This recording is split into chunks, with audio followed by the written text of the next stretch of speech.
What up, homeboys? Today we're gonna be seeing every class in TBC for tanking and do a little tier list of it, and you may be saying, well, that shouldn't take very long. Wrong, son, this is gonna take very long. Because classes in TBC are specialized. There is different roles that a tank can do in TBC, and classes are better at some roles than others. So we're gonna do one tier list for every single role, and we're gonna start with boss tanking. I am gonna be a little controversial, I am going against the norm a little bit, but actually, warriors are the best early game boss tanks. That's right, in Karazhan, in tier 4, in my opinion, which is not supported by everybody else by the way, like most people assume it's the druid, I disagree. I think warriors early on are the best single target tank in the game, because you got a 75% block chance. That's right. Druids are not armor capped yet, they don't have a lot of dodge yet early on in the expansion. Paladins just straight up suck at tanking bosses, they just suck, alright? They are designed for AoE tanking, and I mean, if you got a lot of stamina as a paladin, you can do crazy stuff too, but that's like really later on. Alright, so if you're like just starting and going to Karazhan straight up, warrior is gonna be the most bang for your buck class out of the three. The problem though is that eventually, as the expansion goes on, this changes. You see, bears are just nutty boys. Right, basically, bears have a passive that makes their armor, their leather armor scale, I think it's 7-fold, something like that. It's ridiculous, okay? It just doesn't matter. The mathematics doesn't matter. The thing is that if you got really good armor and you enchant your armor with patches to give it extra armor, if you got trinkets with armor, if you got like every single slot of your inventory with armor on it, you're gonna have so much armor, you're gonna be armor capped. And the percentage reduction of being armor capped is huge. And also, another crazy thing, right? I forgot to mention this. Warriors early on got shield wall. Shield wall is super broken. Like when you're in an enraged phase or something like that, reducing 75% of the damage is a lot of damage. Well, actually, I'll have you know, druids can do something even more crazy than shield wall on cooldown. You see, druids naturally have really high dodge rating, right? What happens when you have 2 dodge trinkets enabled at once? That's right, in late game you can even go as high as 97% dodge chance, evasion chance. I think that's like the highest number you can get. But anyway guys, it's crazy.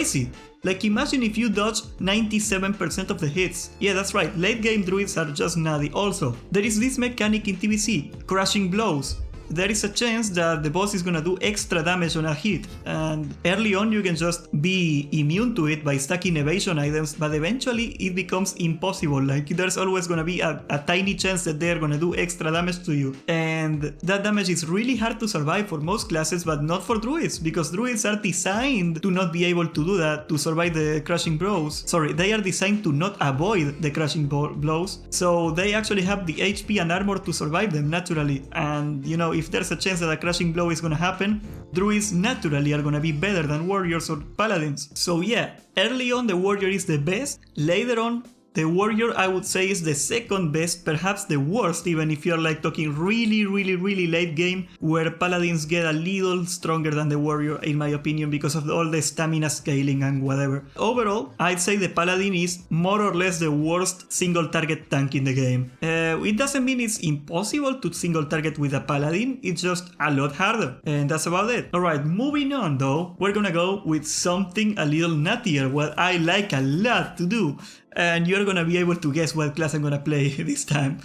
Oh yeah boy, alright. Now we're gonna cover my favorite tanking feature, AoE tanking. And why is it my favorite? You can already tell by the way what class I'm gonna play in TBC. The Prot Paladin. How? Very simple, they are the best bar non-West Coast representing AoE tanks. That's right, nothing beats a Prot Paladin. They got the best AoE threat with Consecrate, but not only that, they got the best AoE mitigation with Redoubt. Basically, every time you get hit, there's a chance that you're gonna block attacks, and that makes it so if you're getting hit like 7 gazillion times a second, you're gonna block 7 gazillion times a second, and that's really cool.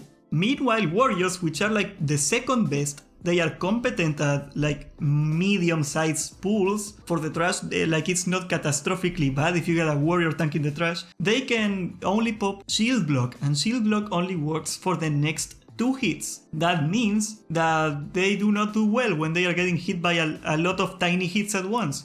Warriors are designed to take big hits and avoid those, but instead of multiple tiny hits. So the mathematics don't really work. Also, warriors don't have any good AoE. They only have like Thunderclap and their shield mitigation and whatnot. It is not great. It's really hard to hold aggro as a warrior AoE. You can do it. You can hold aggro AoE as a warrior, but it's really hard. And of course we go for the worst, the druid. Why is it? Because bears only have swipe. Swipe is a terrible spell in TBC. It's not even AoE.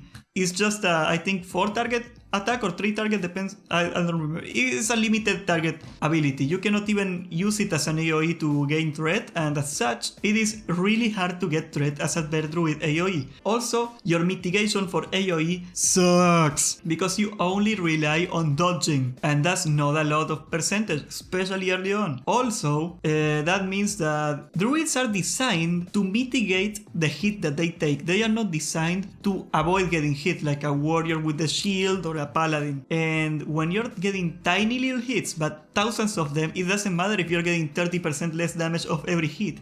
You're still gonna take a lot of damage. Meanwhile, a paladin with redoubt on and whatnot can reduce like 60% of the damage, if not a lot more, and that's just, you cannot compete. So yeah, like for AoE tanking, you can have a warrior in your raid, that's fine, but paladins are just better and druids are god awful. So that brings us to the emergent property of this behavior on AoE actually, and that is dungeon tanking. You see, there are two schools of thought on dungeon tanking. Some people say they gotta survive the boss, some people say they gotta survive the trash. And I would actually agree with the second one. Why? Because trash is most of the time wasted on a dungeon, not the bosses. So being able to pull twice as many mobs and not dying, or being reliable at it, is a lot of value. And it shows because paladins are by far the fastest dungeon tanks in the game. They do struggle early on surviving the bosses in heroics, but you know, that's nothing that a decent healer cannot keep up with if you're actually doing the mechanics right. And even in the super overtuned endless, which by the way, this is probably the balancing that we're getting, where the dungeons are really hard, still I would say that paladins come out on top. I would say that warriors are decent and they make up with being like easier on the bosses, which is like a break for the healer, and druids just, again, they suck. I would only use them in special scenarios like mana tombs, because the bosses, if I remember correctly, on endless, mana tombs bosses were super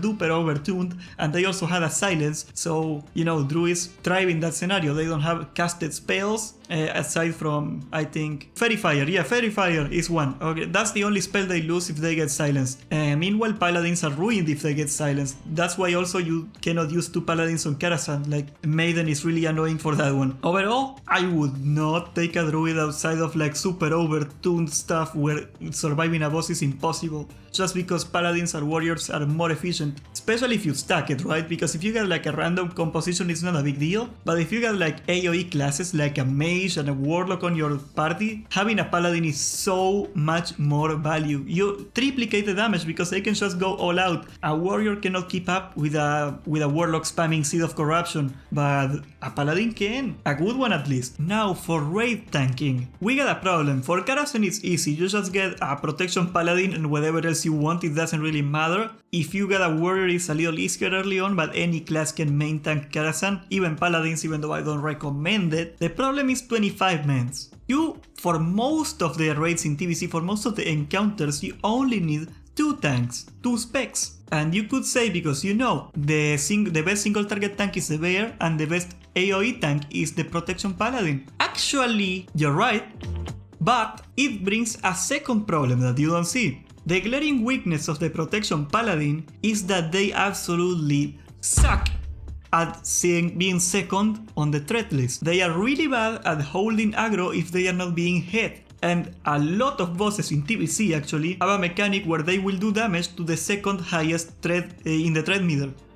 And that brings you the problem. What do you do in those encounters? If you get a bear and a protection paladin, are you gonna make the protection paladin main tank, so the bear, which is a class that can actually hold aggro without being hit, can actually be the second highest on the threat meter? No, the prot paladin is the worst single target. tank in the game. They just suck at it. What else can you do? Well, I would say if you're in a casual guild that doesn't want to have somebody swapping specs constantly, because yes, you could have, especially if we're gonna have dual spec, because we're gonna have dual spec in Sunstrider, but you could have realistically like a prot paladin that just goes red every single fight and whatnot. But if you don't want to do that and you want to have only 2 active tanks that are geared as tanks and whatnot, I would say that the ideal choice is actually a bear main tank and a warrior off tank, just because of that. But then again, you are going to waste a lot of time on the trash, and I have seen in like some super hardcore guilds where they are outgear everything that the protection that the red paladin can like put on a shield and tank half decently a bunch of trash. I don't know if that's the way, man, but I don't really know. Like if you're gonna wanna go full min maxing,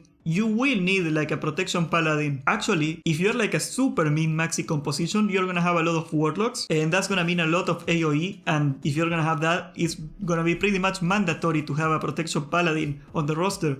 And if you're gonna be stacking warlocks, having a protection paladin as a 3rd tank is gonna be actually an increase in damage for speedrunning on trash. I am not kidding. Like, first of all, protection paladins do decent AoE damage. They are not bad at all.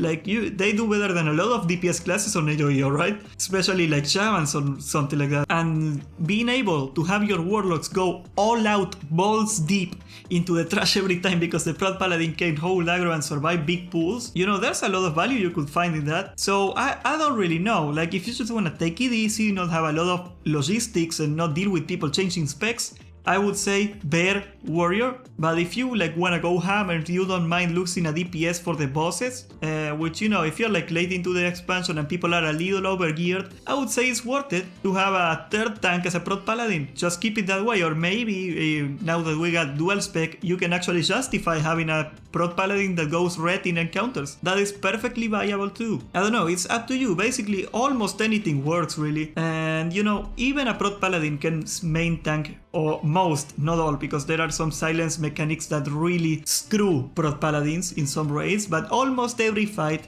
can be tanked by a prot paladin pretty well. So, you know, do not get demotivated to play a prot paladin if you want to tank bosses. You certainly can if you're not min-maxing, but you know, I'm trying to give you the ideal tier list. So I don't know, those 2 compositions strike me as the best. Bear warrior and nothing, or bear warrior and a prot paladin that goes reds on the bosses. That can also work, and you just use him for the trash. You don't have to give him a lot of gear either to tank the trash. It's like a lot easier. So, you know, that's pretty much it for the raiding part. Now we're going for a particular category, that is difficulty. What is the easiest class to pilot? And this time the bear wins. It is really hard to mess up your rotation single target as a bear. It is pretty simple, it's pretty straightforward, and it doesn't have a lot of variation. Also, you don't have to be tracking a lot of things at once. The bear is pretty damn simple. If you're a beginner tank and you just want to tank bosses, I would say the bear is the best option for you. They are really hard on AoE because they suck though. So you also gotta keep that in mind, like going through dungeons as a bear is not very easy, but overall if you're raiding, bears are the easiest. And then we got the second, the prot paladin, which is also admittedly pretty damn simple, and even though you gotta do a little seal twisting if you wanna optimize things, and you know, you gotta keep track of more stuff than a bear, it is still pretty damn manageable. I mean, if I can play it, so can you, trust me. And then we got the third, which is the hardest, and that is the prot warrior. Prot warriors are really damn tricky, especially AoE, because they have good potential to tank AoE, but you gotta pilot it perfectly, you gotta cycle between mobs, and there's also a decent amount of variation on your rotation, even single target, because you're relying on parries and whatnot to like track your weapon swings. There's a bunch of really cool mechanics and tricks for a warrior. I would say the warrior is the highest skill cap of the three. And yeah, that's pretty much it. Warriors are pretty hard, druids are pretty easy, and prot paladins are also pretty easy, let's be fair. Last category, that is gold farming. Yeah, you know, you gotta get that bling bling, that swag, you gotta pay for everything with gold, you gotta get your gold chains and everything.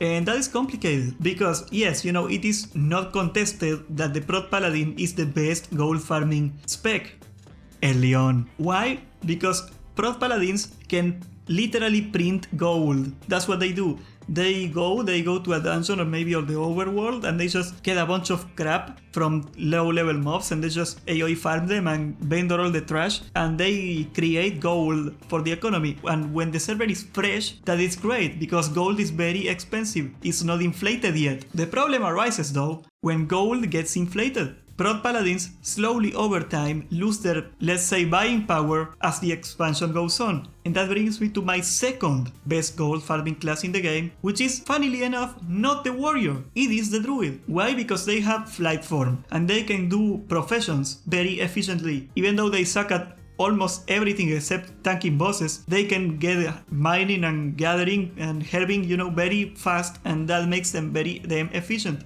They also get the flight form for cheap, so that's also really convenient. And last is a warrior. And if I was a warrior, what would I do? Well, you got two options really. If you're gonna get 5 times leveling rate and you're probably gonna, even if it wasn't, you're gonna have a fast time leveling in TBC just because it's faster, I would say that leveling a gold farming alt is a decent alternative. But if you didn't, warriors are also decent at what we call tank services. You see, in TBC, due to, let's be fair, terrible design, there is always gonna be less tanks than you need for the player base, and that makes it so people are willing to pay you to tank a dungeon for them, and almost everybody likes a warrior to tank their dungeon. So you're gonna have a decent time just having people pay you to tank for stuff, especially if you got good gear, especially if you got a good reputation, which is more important than gear.